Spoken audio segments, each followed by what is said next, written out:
Good morning, KnicksNation. Today is Monday. It is the 31st day of July, the last day of July 2023. I hope you had a good weekend. I hope everybody's safe and healthy, that your family's safe and healthy, and that the needs of you and your family in terms of food, shelter, clothing, as well as health are being met today. Blessings upon those that work in the healthcare field, along with the first responders, who every day are trying to save lives. And those also who pick up garbage for us to keep streets and sidewalks and places clean and disease free, as well as those that make deliveries of important things like food and water and mail for our convenience. Double blessings on the men and women that are out here trying to help rescue, deliver, and recover. The children and the teenagers who are the victims of child molestation and pedophilia. The people who are victims also of prostitution, as well as child prostitution, pornography, as well as child pornography, human trafficking, sex slavery. Double curses on the perpetrators of these things. Double curses on the profiteers of these things, and double curses on the perverts that create this industry. Finally, double blessings on the homeless. Nearly 600,000 men, women, and children homeless in the United States of America today, and millions around the world in similar or worse conditions. Blessings upon them, for theirs is the kingdom. Today we're going to talk about expectations. I may be doing this video a little early, and I may have to do a follow-up to it as we get closer to the season. But I want to talk about expectations today. And the reason is I'm trying to head off at the past what I see coming. I do that a lot. Haven't been a Knicks fan a long time. Haven't seen Knicks media a long time. Kind of almost could tell what's going to happen. In New York, there's always great expectations, no matter how bad the team is. Okay, sometimes when the team is good, and this could be not just in basketball, it could be football and baseball and hockey in New York. So media hates on the Knicks, and then tell you how bad they're gonna be, right? And then when the Knicks do better, they say they should have did better than they did. And fans jump on that bandwagon. Well, I want to head this off at the past. So I want to do a little bit of history, as I normally do, and then lead you to where we are right now, okay? So 2019-2020, David Fizdale started off as the coach. He went 4-18 to start the season. First 22 games, he was 4-18. And he was fired, as he should have been. Mike Miller, who was the G League coach, took over. He finished the season 17-27. That wasn't good either. But Mike Miller looked like an all-star coach next to David Fizdale. Well, they finished that season 21-45. That was 2019-2020. That particular season, they had, it was just a conglomeration of players. R.J. Barrett was a rookie that year. They just, had signed Reggie Bullock. They had Julius Randle. Mitchell Robinson had finished his first year. So it was a conglomeration, mismatch, hodgepodge. It wasn't going anywhere from the beginning. And then they had, a lot of young players mixed with veterans. Marcus Morris, Mook was here. Peyton was here in his first year with the Knicks. Kevin Knox had just finished his first year or his second year with the Knicks. So there was a hodgepodge of players, and it showed on the court because there was no direction. There was no clear direction. Were the Knicks going to build around Knox at that time and Mitchell Robinson? This is what going back at that year, before that year. Where they're going to go with the veterans? They had signed a whole bunch of Steve Mills, as everybody knows, had signed Bobby Portis. He had Julius Randle. Then again, we had the Kevin Knox. We had Mo Harkless. He signed a bunch of power forwards. And then we had guys that we weren't sure were going to make the league, like Damian Dotson. Then we had veterans like Wayne Ellington, and it was never really any clear direction as to what they were doing, what they were trying to do, what the goals were. There were no clear direction there. Fizdale was changing his lineup like every other day, and that's what it showed on the court. That spring, the spring of 2020, James Dolan hired Leon Rose to be president of basketball operations. And then after that season, Rose began to build his team. He brought in Walt Perrin.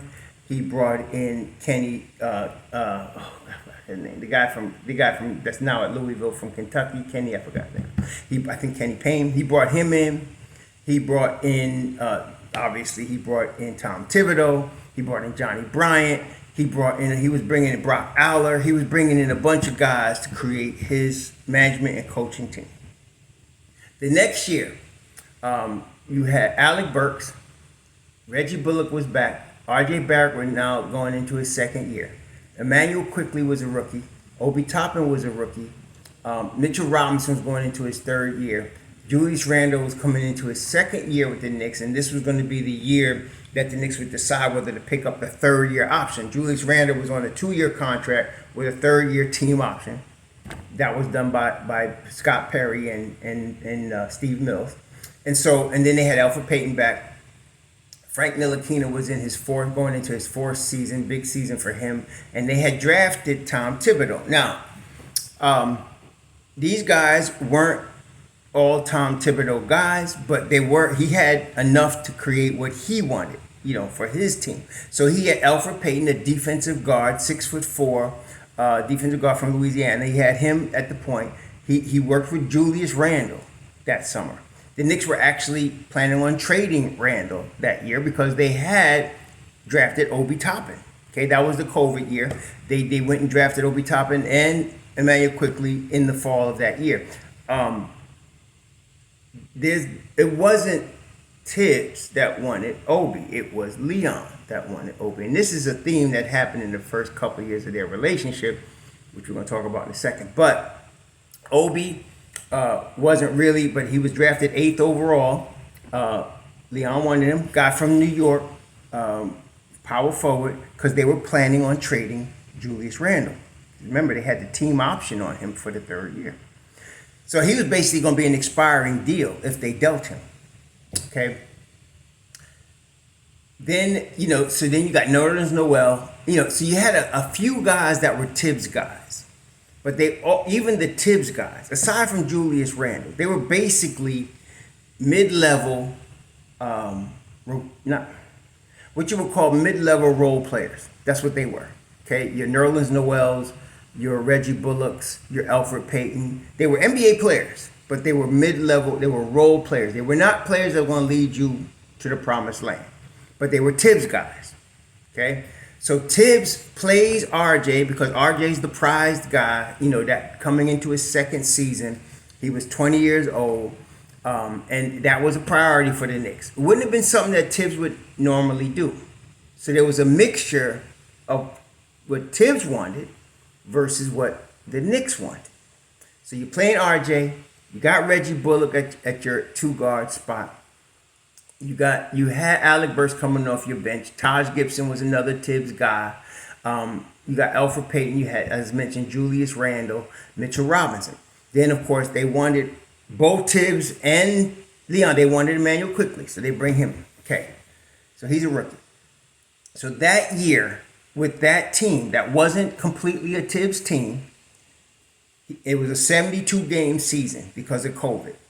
He pushed the Knicks to 41-31 that year. They finished 4th in the East. Now, they got beat by Atlanta in the first round, but as you recall, the Knicks were limited. And I'm not giving them an excuse, it's true what it is. You dealing with Julius Randle, who really had never been, in fact, he had never been to the playoffs before. Okay, he had been on losing teams his whole career. Rebuilding teams with LA, losing teams in New Orleans. So he comes to New York on a $63 million deal. The third year is a team option. This is his contract year. He works with Thibs. Thibs makes him, he becomes not only All-Star, All-NBA. Still had serious limitations, as we know, and as y'all in New York will definitely point out. Spinning into double teams, turning the ball over too much, taking bad shots. He did all that. And, of course, against Atlanta, the Knicks lose 4-1 because they had nobody else. Atlanta had Nate McMillan coaching that team, a defensive genius. I call him, him and Thibs are just, Caucasian and black versions of each other because they're both similar, very similar coach. So they put the leprechaun on Bullock. He can't go off the dribble. Bullock was crowded at the jump shot. He wasn't available. They double teamed Randall. He was thrown throwing out of double coverage and forcing turnovers. It was a bad scene, but that's what Thibs worked with that year. Wasn't his type of team, but he used the parts that were his, along with R.J. Barrett, who really wasn't one of his, to get the team there. The following season, they add some pieces. These pieces were not Thibs pieces. They add Kemba Walker. They add Evan Fournier. Now, the idea was offense and shooting. That was the idea. But Thibs is a defensive first coach. Defense first. So neither of those guys could play defense. Kemba was playing on one leg. He had already left Charlotte, had come to Boston, and was really exposed in Boston. Okay, and so Boston traded him to get off that contract. Traded him to Oklahoma City. Oklahoma City bought him out, and he came to New York for a 2-year deal. I think it was like $16 million. But he wasn't Thibs. But Leon, they made a big deal, made a big press conference. Kid coming back home from the Bronx. Him and then Evan Fournier, professional level shooter, right? But couldn't play no Thibs defense now. And they brought him in. Both of these guys were starting. R.J. Barrett at that time going into his 3rd season. Mitchell Robinson now going into his 4th season. Okay. Then, of course, there's Julius Randle. It was a disaster. And even in a disaster, I look at that season, and of course in New York, because of the expectations of having been 4th in the East the year before, which was they overperformed with what Thibs had. They were blowing, this was a disastrous season. Listen, the Knicks went from 17 wins and 21 wins. If you throw out the 41-win season, let's say they had 17 wins and 21 wins. Those are the previous 2 seasons. And they finished the year 37 wins. Everybody will be rejoicing. Okay? But because the expectations were unreasonable, everybody went overboard. Oh, this was a disaster season. Oh, they're terrible. They won 37 games. With starting really 3 guys that are not Thibs guys. Okay? I didn't think it was as bad as everybody think it was. Okay, I thought it was the 2nd year of a rebuild. And when I talk about rebuild in terms of the Knicks, one of the things I'm talking about is building a team around the style of your coach. We've talked about this. And Mike D'Antoni was an excellent example of this. D'Antoni needed a point guard to run his speedball offense. That everything revolves around the point guard. He don't even need a great point guard. He needs an adequate point guard. He had one in Ray Felton. And for the first half of the season, when they signed Ray Felton and they signed Amari Stoudemire, who had 2 bad knees, they was on pace to make the playoffs. They were playing great basketball. The ball was moving. They were scoring. Felton looked like an all-star. Then came Carmelo Anthony trade. Blew the team up. Okay, blew the team up. And then they didn't have a point guard. Here comes Jeremy Lin. And Jeremy Lin, I'll be honest, barely an NBA player. But in D'Antoni's offense, he looked like an all-star. Okay? And so instead of getting D'Antoni a real point guard that they could have for going forward for his type of offense, they had him with Chris Duhon. They traded Ray Felton and they bring in Jeremy Lin. So that's what I'm saying. You got to give the coach, you can say what you want. You can like the coach or hate the coach. But you got to give the coach what the coach needs for his style of game. Hence, we're talking about Thibs now. So for the first 2 seasons, he had the first year a bunch of also-rans with Julius Randle, who he developed. Second year, they bring in 2 guys, and then you add a third with Cam Reddish. As much as I like Cam Reddish, Thibs did not. And that's more important than what we like. Okay? So they bring in Cam Reddish. You got Kemba. You got Evan. And Thibs couldn't take it. He basically said straight out, he said, no, Alex Burke is going to start the point guard. And they said, well, what about Kemba? And he straight said, he's out of the rotation. Period. Kemba was all upset. But the player is the last one to know he don't fit. He's the last one to know, okay, always. That's the way it is in basketball, competitive nature and all that.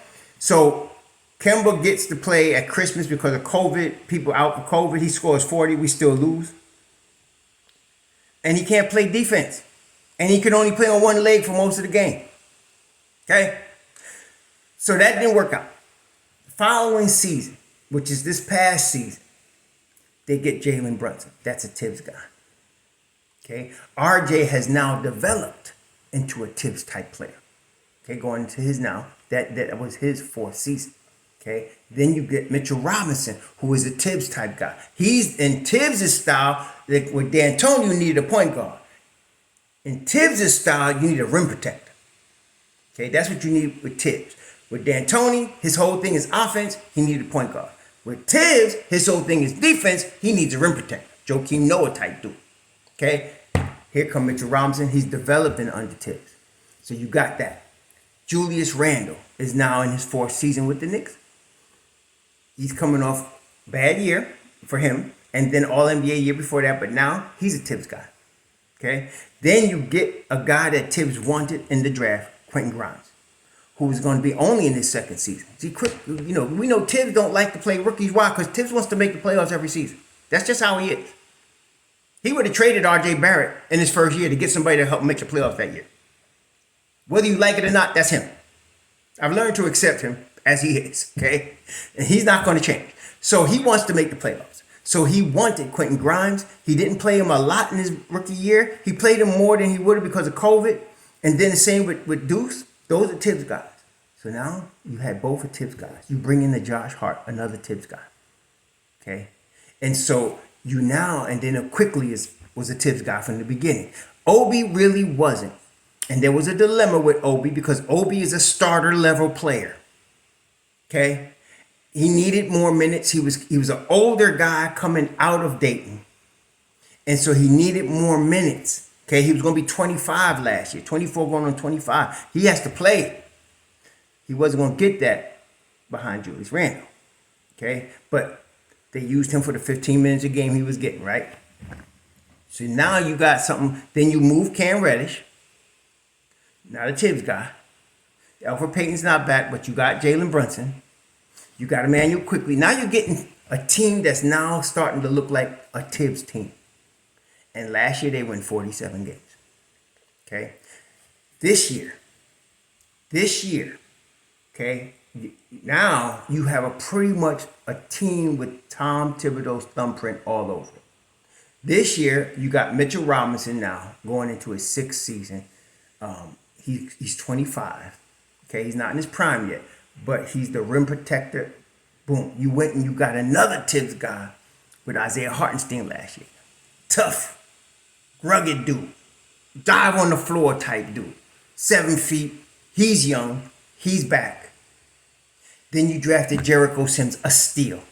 60th pick. Second round. And he's developing under Thibs. In fact, he started 20-something games, like 22 games last year. Okay? So now you have your center spot.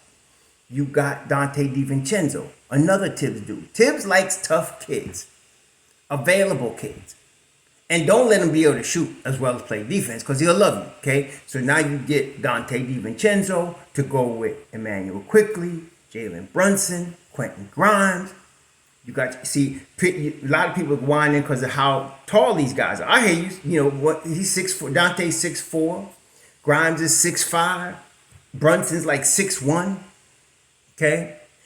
Quick is 6'3", but in Thibs' system, and this is the thing that, okay, let me just explain to you. Defense in the NBA. It used to be defense in the NBA was physical. I mean, it was really physical. Like knock people to the floor physical. And you had to be strong. You had to be able to bang. Back in the 90s, 80s, 70s, you had to be able to bang to play defense in the NBA. You had to eat. People was getting scratched. People was getting grabbed. That's how it was. You could hand check. It was tough. Okay? They changed the rules. When Stephen Curry came into the league, they wanted more offense. They take advantage now, Golden State Warriors with Curry and Splash Brothers and Thompson. They changed the rules to make it more exciting. And it has. But now, defense is two things. Length and quickness. Length and speed. That's what you need now. Whereas when Ewing played, He needed to be bulked up. You needed to be LJ, Larry Johnson, strong. You needed to be tough. You still need to be tough now. But now the focus is on speed, quickness with length. That's what you need. So with Thibs in his defense, the length part is really at the 5 spot. That's the centerpiece. That's the quarterback. That's the brains of the defense. That's Mitchell Robinson. Okay, the 5 spot. The rest of the people, we need speed and quickness. We need to be able to get out the 3-point shooters. We need to be able to move and switch with the ball. We need to be able to keep up with the offense, right? You need speed and quickness. That's why Dante, IQ, and Grimes fit. Okay? Because on the perimeter, height don't matter. Not as much. You got to be able to stay in front of somebody, though. You got to be able to stay in their face. You got to be able to watch and don't get beat back door, RJ Barrett. You got to watch yourself, okay? You got to be IQ. You got to have IQ and smarts as well as tough. Well, that's Dante DiVincenzo. That's Quentin Grimes. That's Emmanuel Quickly. Okay? So as long as they got Mitch Rob back there, he's not worried about height on the wing. He's worried about speed and quickness on the wing. Defense on the wing. Okay? RJ is foot slow. That's his permanent problem now. Okay? He can't keep up with 2s. He just can't. He can barely keep up with 3s. He plays 4s very well, but we got Julius Randle at the 4. Okay? So he's going to back up Randle. Hopefully, we're all hoping he takes a step forward defensively. It's going to be it's touch and go. Because his foot speed laterally is just not what you need. It's not Quentin Grimes. It's not Emmanuel Quickly. And it's not Dante DiVincenzo. He needs to get better there. We're going to see how much better he gets. See, and that's why we were talking about OG Anunoby. We were talking about Mikal Bridges. We were talking about players like that because they have the foot speed on the wing to guard anybody. Okay, both of those guys, OG and Mikal Bridges and Jeremy Grant, can guard 2s, 3s, 4s, 1s. That's how good those guys are defensively. Okay, so RJ, though, is a step behind. But then again, RJ was been, young dude, start off 19. Now this year going to be 23. We're hoping to get more out of him there. Okay. If we can, we'll be good. But even if we don't, we got a Thibs team this year. Okay. We got a Thibs squad. Your first 9 guys, your 9-man rotation is Mitchell Robinson, Thibs. Julius Randle, Thibs. RJ Barrett, Thibs. Grimes, Thibs. Brunson, Thibs. Hartenstein, Thibs.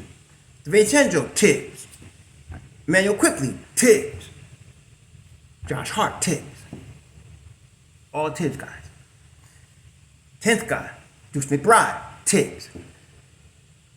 So you got a Thibs team. This is the first time since Thibs has been here, this is his 4th season, that you got a Thibs team. There's nobody, Fournier is going to be going one way or another, but there's nobody on this team that Thibs doesn't want.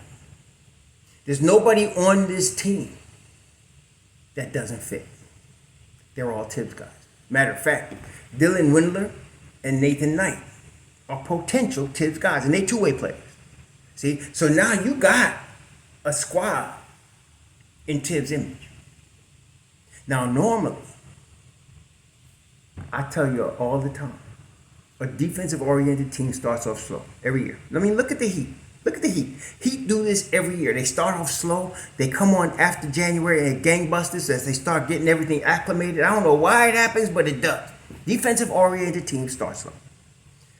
And then, of course, as we know, Miami always comes on strong at the end, as they did. And you see what happened. Now, last year they went to the finals, but they've done that before. They did it in the bubble year. Same thing. Start off slow, 7, 8 seed, come on strong at the end. They always do that. That's a defensive-oriented team. Atlanta was doing that under Nick McMillan. It's just how they do it. Thibs is like that. But there's going to be expectations to him to start off fast. Now, it's possible he could start off fast. It really could because, like I said, not only are all these Thibs guys, but look, RJ Barrett has been on this team now. Like I said, this is going to be his 5th season.